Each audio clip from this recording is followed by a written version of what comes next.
بسم اللہ الرحمن الرحیم۔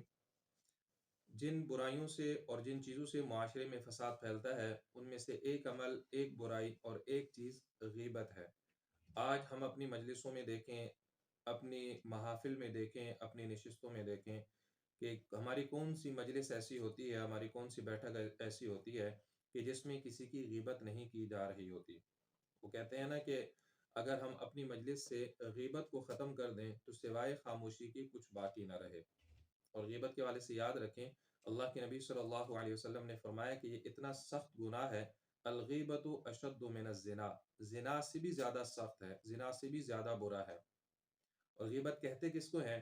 ایک ایسا گناہ جو کسی انسان کے اندر موجود ہو، ایک ایسا عیب جو کسی انسان کے اندر موجود ہو، اس کا تبصرہ کرنا یہ غیبت کہلاتا ہے۔ اور ایک ایسے گناہ کو کسی انسان کی طرف منسوب کرنا جو اس بندے کے اندر موجود نہیں ہے، اس کو بہتان کہتے ہیں، اور یہ تو غیبت سے بھی زیادہ سخت ہے۔ اور قرآن پاک کے اندر بھی اللہ رب العزت نے غیبت سے منع فرمایا اور غیبت کی کراہت کو، غیبت کی برائی کو بیان کرتے ہوئے فرمایا وَلَا يَغْتَبْ بَعْضُكُمْ بَعْضًا، تم میں سے کوئی انسان کسی کی غیبت نہ کرے۔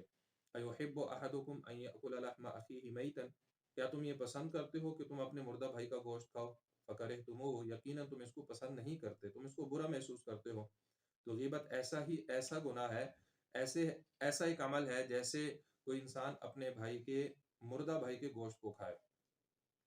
امام مالک رحمۃ اللہ علیہ کے زمانے میں ایک عورت کا انتقال ہوا تو جو خواتین اس عورت کو غسل دے رہی تھی، غسل دینے والیوں میں سے ایک عورت کا ہاتھ اس مردہ عورت کے جسم کے ساتھ چپک گیا۔ جب غسل دینے والوں کو تاخیر ہوئی تو پوچھنے پر پتہ چلا کہ ایسا معاملہ ہو گیا، تو لوگوں نے فیصلہ کیا کہ مردہ عورت کے جسم کو کاٹ دیا جائے، ران کے گوشت کو کاٹا جائے تاکہ اس غسل دینے والی عورت کا ہاتھ وہاں سے الگ ہو۔ تو جو مردہ عورت تھی، اس کے ورثاء غصے میں آ گئے، اس کے متعلقین ناراض ہونا شروع ہو گئے کہ ہمارے گھر کی خاتون کو اور مردہ خاتون کے جسم کے گوشت کو کیوں کاٹا جائے۔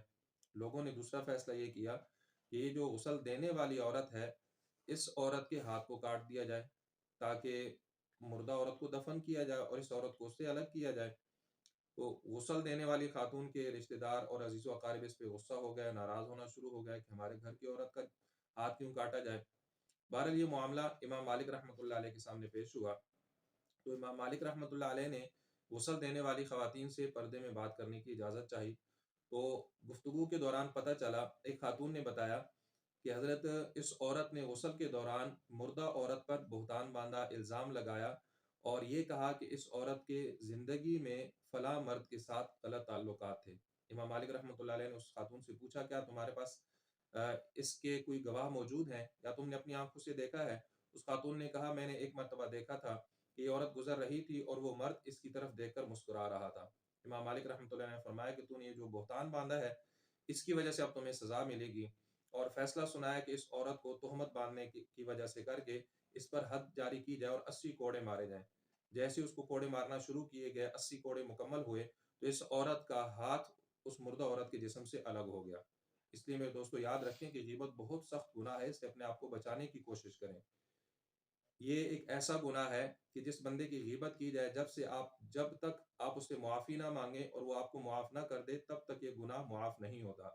بلکہ جس بندے کی غیبت دنیا میں کی جائے اور اس سے معافی نہ مانگی جائے یا وہ معاف نہ کرے، تو قیامت کے دن غیبت کرنے والے کی نیکیاں اس بندے کے نیکیوں کے پلڑے میں ڈالی جائیں گی جس کی اس نے غیبت کی ہے۔ اللہ تعالیٰ کی ذات سے دعا ہے اللہ رب العزت ہم سب کو غیبت سے بچنے کی توفیق عطا فرمائے۔ السلام علیکم ورحمۃ اللہ وبرکاتہ۔